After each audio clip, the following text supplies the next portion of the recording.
우리 창세기 12장 말씀 보겠습니다. 창세기 12장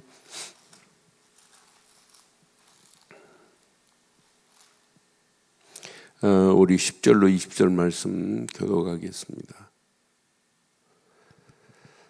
그 땅에 기근이 들었으므로 아브라함이 애굽에 거류하려고 그리로 내려갔으니 이는 그 땅에 기근이 심하였음이니라. 그가 애굽에 가까이 이르렀을 때 그의 아내 사레에게 말하되 내가 알기에 그대는 아리따운 여인이라. 애굽 사람이 그대를 볼 때 이르기를 이는 그의 아내라 하여 나는 죽이고 그대는 살리리니 원하건대 그대는 나의 누이라 하라. 그러면 내가 그대로 말미암아 안전하고 내 목숨이 그대로 말미암아 보존되리라 하니라. 아브라함이 애굽에 이르렀을 때 애굽 사람들이 그 여인이 심히 아리따움을 보았고 바로의 고관들도 그를 보고 바로 앞에서 칭찬함으로 그 여인을 바로의 궁으로 이끌어 들인지라. 이에 바로가 그로 말미암아 아브라함을 후대함으로 아브라함이 양과 소와 노비와 암수 나귀와 낙타를 얻었더라. 여호와께서 아브라함의 아내 사레의 일로 바로와 그 집에 큰 재앙을 내리신지라. 바로가 아브라함을 불러서 이르되 네가 어찌하여 나에게 이렇게 하였느냐? 내가 어찌하여 그를 내 아내라고 내게 말하지 아니하였느냐? 내가 어찌 그를 누이라 하여 내가 그를 데려다가 아내를 삼게 하였느냐? 내 아내가 여기 있으니 이제 데려가라 하고. 함께합니다. 바로가 그 사람에게 그의 일을 명하매 그들이 그와 함께 그의 아내와 그의 모든 소유를 보내었더라. 아멘. 하나님이 부르시는 콜링, 그 소명을 주실 때는 항상 두 가지가 따라옵니다. 이걸 깨달으면 축복이고 이 축복을 상실하면 어리석은 자리로 내려가는 거예요. 똑같은 가문에서 똑같은 아버지 밑에서 자 요셉과 요셉의 형들만 봐도 요셉은 이 하나님이 주신 그 언약의 축복을 깨닫고 그걸 언약을 붙잡았지만 요셉의 형들은 몰라요. 오늘 아브라함을 하나님이 지금 갈대아 우르에서 콜링했어요. 불러냈어요. 그럼 하나님이 다 책임지셔요. 염려할 필요 없어요. 지금 나타난 어려운 기근은 기근이 아니에요. 그 어려운 기근은 어떤 면에 신기루나 마찬가지예요. 그걸 없앨 수 있는 분은 하나님밖에 없어요. 그분의 능력이면 그 기근을 바꾸실 수 있는, 기근 속에서도 하나님이 축복하실 수 있는 분은 하나님이에요. 저는 이스라엘 땅 보니까 진짜 척박하기 그지없어요. 그런데 구석구석에 신기할 정도로 샘물이 터지게 만들어서 그 샘물이 쭉 나오는 하나는 해안지대고 하나는 평야지대고 하나는 산맥 중심으로 하나님이 샘물을 터지게 하는 걸 보고 야 저걸 보고도 하나님을 안 믿냐? 저건 사람 살 수 없는 땅인데 헐몬산에서 내려오는 그 어마어마한 한 샘에서는 1년에 2억 6천만 톤의 물이 막 솟아나요. 물이 내려오는데 심지어는 뭐 카누를 탈 수 있는 지역도 있더라고. 저 밑으로 내려가니까 어마어마한 물줄기만 봐도 야 진짜 하나님을 섬기어야 되는데 하나님을 이 가나안 땅으로 보낸 이유가 바로 이거구나 이렇게 깨달아야 되는데 너 자기 눈으로 보는 기근 하나님은요 얼마든지 기근 바꿀 수 있어요. 이걸 피하면 더 망하는 길로 갑니다. 일단 보기는 애굽 땅이 나일강이 있어서 더 풍요로울 수 있어요. 나일강 물줄기가 끊어지지 아니하니까 물레방아처럼 물을 대가지고 늦은 비 이른 비가 안 올 때는 나일강 물줄기에서 물을 대서 많은 사람들이 애굽으로 모여요. 애굽 자체가 더러운 우상이라는 의미가 숨겨 있어요. 가보면 망하는 길입니다. 그러니까 우리도 마찬가지예요. 하나님이 나를 부르셨다. 이건요, 부르심에는 구원이, 어마어마한 구원이 숨겨 있어요. 이게 축복입니다. 그러니까 우리 인생은 태어나면서부터 자, 3번 어마어마한 축복의 삶을 사는 사람이 있고 3번 죽는 사람이 있어요.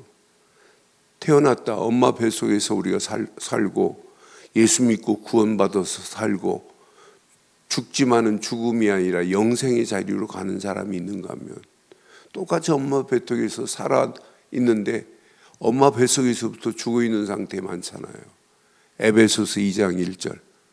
사실은 엄마 뱃속에서 영적인 비밀을 가지지 않은 자라면 엄마 뱃속에서부터 죽은 상태입니다. 그렇잖아요. 그래서 여러분, 인간의 태어남을 법적으로 국제 법에부터 어떻게 되어 있냐면 엄마 뱃속에서부터 생명이 있는 순간부터 인간으로 봐요. 그럼 엄마 뱃속에서부터 영적인 비밀을 못 누리면 어떤 상태예요? 죽은 상태입니다. 이 땅에 태어나면서 살면서도 영적인 축복을 모르면 죽은 상태로 사는 거예요. 엄마 뱃속에서 죽지, 이 땅에 살면서도 죽지, 죽어서 땅으로 죽으면서 지옥으로 가서 영원히 죽지. 하나 부르심을 제대로 깨달으면요, 태어나면서부터 야, 이건 진짜 축복의 자리로. 그런데 이 비밀을 모르면 죽음이에요. 그런데 우리가 구원받은 자가 맞다면 우리에게는 축복의 부르심을 받은 자에게는 3번 기회가 있어요. 내가 구원받고 지금도 저 죽어가는 영혼들에게 구원의 비밀을 말하고 산다는 게 얼마나 감사해요. 지금도요, 거지 나사로의 이야기를 우리는 잘 알잖아요. 부자 나사로, 부자 영광과 거지 나사로의 이야기를. 그런데 그것이 누가복음 10주에 얼마나 저주스러웠으면 거지 나사로에게 찬물 한 방울만 나한테 끼얹혀 달래요. 그런데 이 자리에서 구원받은 것은 축복 중에 최고의 축복인 줄 확신합니다. 그러니까 우리가 예수 믿고 가나안 땅 딱 붙잡는 순간에 속을 필요 없어요. 방법 쓸 필요 없어요. 최고의 축복으로 하나님이 우리를 인도하시게 돼 있어요. 그러니까 이 어마어마한 비밀을 놓치니까 결국은 오늘 아브라함이 뭐 하고 있어요? 야, 애굽 땅에 가면 자기 아내가 너무 아리따우니까 자기를 죽이고 아내를 차지할 자가 많겠구나. 그런데 이 소문이 어디까지 갔어요? 아브라함의 아내가 아리따웠다는 이야기가 왕까지 올라갔어요. 왕까지, 고관들로 통해서 왕까지. 그래서 왕이 아내를 취하는데 하나님이 몰라요. 그러니까 방법 쓰는 만큼 결국은 우리 신앙생활은 실패하는 거예요. 그러니까 복음의 안경을, 그리스도의 안경을, 언약을 안경을 쓰지 않고 구원의 감사와 감격과 축복을 놓치면 사실은 이때부터 길은 방향 감각을 상실하는 겁니다. 그래서 우리가 날마다 그리스도를 말하고 그리스도 안에서 바른 방향을 가기 위해서 우리는 그리스도는 영적인 나침판과 같아요. 이거 놓치면 우리는 아무리 몸부림치고 애쓰고 내가 방법 써도 결국은 실패합니다. 그런데 언약의 사람, 하나님의 언약의 비밀을 가진 자를 하나님께서 결국은 건져내지만 그것을 축복 실패의 길로 가고 실수의 길로 가지만은 하나님이 건져내긴 해요. 그런데 우리는 이 말씀을 통해서 우리는 3가지 축복의 기회로 삼고 이 땅에 살아가는 동안 하나님이 나를 부르셔서 언약 되시는 예수를 그리스도로 믿는 믿음 안에서 구원받은 축복에 감사하기를 주의 이름으로 축원합니다. 그럼 이때부터 하나님은 우리의 삶을 하나님이 우리를 인도하시게 돼 있어요. 이게 하나님의 축복 아니겠어요? 하나님이 우리의 길을 완벽하게 하나님이 인도하시고 섭리하시고 가는 길에 하나님의 역사가 임하게 되어 있습니다. 그런데 이 축복을 여러분 누려보세요. 아, 내가 이 땅에 살아가는 동안 무엇을 해야 할 것인가 답이 나오잖아요. 뭐 때문에 우리가 살아야 되겠어요? 살아갈 이유가. 저는 마태복음 6장 19절로 20절 보면서 내가 하나님 나라의 상급을 쌓고 산다는 게 이게 구원받은 자의 최고의 축복이 아니에요. 왜 너희는 먼저 그 나라와 그 일을 구하라. 이 안에 모든 축복이 다 들어있어요. 그래서 마태복음 6장 19절로 21절에 보면 보물을 땅에 쌓지 말고 하늘에 쌓으라고 분명히 마태복음 6장에 말씀하고 있잖아요. 마태복음 6장 19절로 20절 확인해 보세요. 마태복음 6장 19절 너를 위하여 보물을 땅에 쌓아두지 말라. 거기는 좀과 동록이 해하며 도둑이 구멍을 뚫고 도둑질하느니라. 20절 보세요. 오직 너희를 위하여 보물을 하늘에 쌓아두래. 누구를 위해 쌓으래요? 나를 위해서 쌓으래요. 너희를 위하여 보물을 하늘에 쌓아두라. 거기는 조미나 동록이 해하지 못하며 도둑이 구멍을 뚫지도 못하고 도둑질도 못하느니라 그랬어요. 우리가요, 하나님의 영광을 위하여 하나님 나라의 보물을 쌓는 것만큼 지금 기회입니다. 내가 그때 그렇게 할 걸 하면은 그건 기회를 놓친 겁니다. 단 하루를 살다가도 우리가 하나님의 영광을 위하여 하나님 나라의 보물을 쌓는 최고의 축복된 삶이 되기를 주의 이름으로 축원합니다. 저는 이 땅에 살면서 나에게 하나님이 이제 마지막 기회인데 진짜 뭐 때문에 내가 살아야 될까? 이 질문을 요즘 많이 해요. 그러면서 하나님께서 우리에게 마지막 주신 기회가 이거구나. 내가 진짜 구원받은 자가 맞다면 이 구원의 소식을 바울이 고린도 교회에 표현한 것처럼 고린도후서 6장 2절에 분명히 지금 말합니다. 지금 병 들어가는 저 현장, 이 구원의 비밀을 모르는 현장, 구원의 비밀을 모르는 저 영혼들에게 이걸 말해야 되잖아요. 그래서 고린도후서 6장 2절에 이렇게 성경은 완벽하게 말씀하고 있어요. 우리가 이 땅에 지금 기회입니다. 부르심에는 항상 축복받을 수 있는 기회를 하나님이 우리에게 허락했어요. 내가 은혜를 베풀 때에 너희에게 듣고 구원의 날에 너를 도왔다 하셨으니 그랬어요. 보라, 지금은 은혜 받을 만한 때요. 보라, 지금은 언젠가는요, 방주의 문이 열렸을 때하고 닫히는 날이 와요. 닫혔을 때는 노아가 마음대로 못 열어요. 이 문은 하나님이 열고 닫고 하시는 거잖아요. 그럼 지금은 구원의 문이 열려 있는 상태예요. 내 사랑하는 가족들, 이 구원의 문이 열렸을 때 들어가게 만들어야 되는 거 맞잖아요. 내 주변에 있는 영혼들 구원의 문이 지금 열려 있는 상태란 말이에요.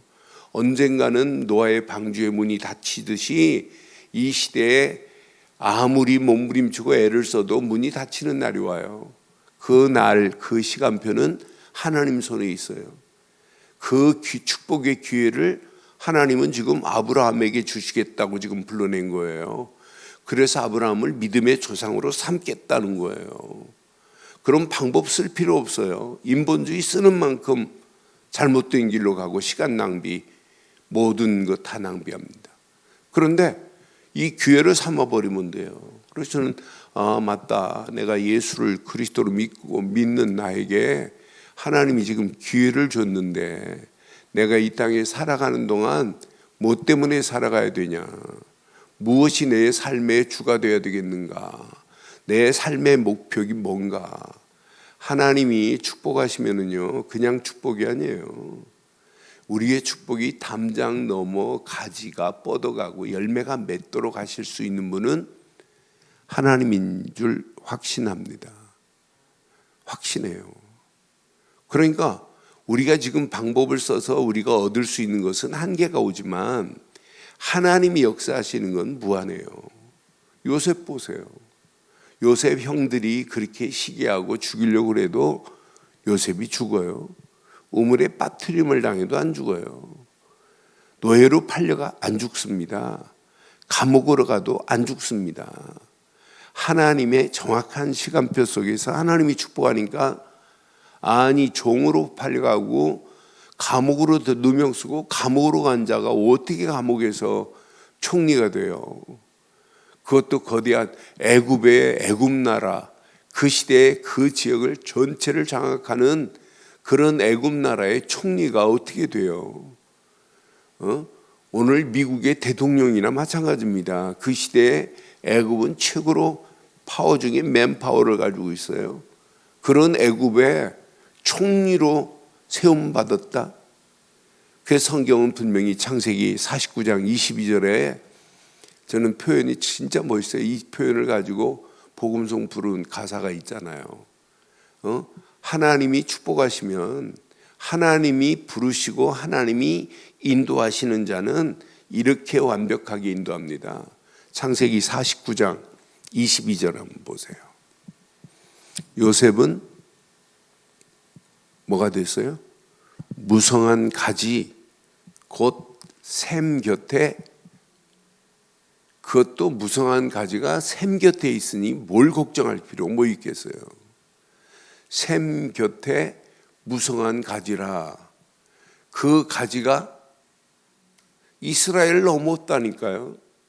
이스라엘 넘어서 애굽을 넘어서 쌀 사러 오는 모든 자들에게 여호와를 알게 할 수 있는 세계복음의 축복의 열쇠가 요셉에게 있다니까요.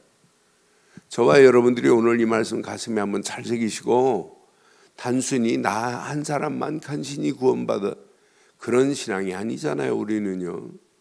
내가 이 땅에 살아가는 동안 하나님 나라의 보화를 보물을 쌓고 진짜 하나님의 영광을 위하여 이 구원의 소식을 우리는 전할 자잖아요. 그러니까 나 혼자 구원받은 걸로 끝나면 그거 얼마나 어리석어요. 그런데 이 구원의 소식을 나를 통해서, 요셉을 통해서 지금 이렇게 말했어요. 무성한 가지, 곧 샘 곁에 무성한 가지래. 저와 여러분들의 영원한 샘, 생수의 근원 되시는 예수 그리스도 안에서 우리는 무성한 가지가 된 줄 확신합니다. 이건 누리세요. 이 가지가 이스라엘을, 요셉의 야곱의 가문을 넘어서 이스라엘을 넘어서, 이스라엘을 담이라고 하는 것은 나라의 경계선을 이야기하는 거예요. 담을 넘었다는 얘기예요. 저는 진짜 멋있다. 그러니까 이 말씀을 가지고 그 담장 넘어 그 노래 부른 복음송 친구들이 있잖아요. 담장 넘어 가지가 열매를 맺으며 그런 찬양이잖아요. 오늘 이 말씀 가슴에 한번 잘 새기시고, 하나님이 저와 여러분들을 부르셨습니다. 부르셨는데 내 앞에 놓이는 환경, 상황 보고 방법 쓰지 말고 그 환경과 상황 앞에 하나님께 묻고 또 묻고 또 물으면 나도 모르는 사이에 준비된 게 보일 겁니다. 샘이 보일 겁니다. 샘에서 나오는 그 물줄기로 저와 여러분들의 영혼이 오늘도 풍성한 하루가 되고, 이 풍성한 축복이 여러분의 가정을 넘어서 이웃에게, 이웃을 넘어서 지역과 민족과 세계에 펼쳐지는 축복의 샘이 넘치는 복된 하루의 시작이 되기를 주의 이름으로 축원합니다. 전능하신 하나님, 은혜 감사합니다. 오늘도 이 언약 안에서 하나님이 나에게 허락하시는 최고의 축복을 마음껏 누릴 수 있도록 하나님이 인도해 주옵소서. 오늘도 부르심에 응답하는 복된 하루의 시작이 되게 하옵소서. 오늘도 언약 붙잡고 함께 기도하는 권속들에게 내 생각, 내 마음 속에 품고 있는 모든 인본주의 다 무너지게 하시고 오직 여호와만 바라보되 예수 그리스도 안에서 하나님의 샘 곁에 풍성한 축복을 누리는 복된 한날이 되게 하옵소서. 말씀 붙잡고 기도하다 더 큰 하나님의 은혜가 넘치게 하실 줄 이미 싸웠고 지금은 우리 주 예수 그리스도 안에 하나님의 풍성하신 은혜와 성령님의 내주, 인도, 역사, 충만하신 은혜가 부르심 앞에 응답하고 그 응답 속에 인도받기를 소원하는 심령머리 위에 가정과 사업과 직장과 자녀들 위해 언약 붙잡은 우리 늘 좋은 교회 위에 지금부터 영원토록 함께 있을지어다. 아멘.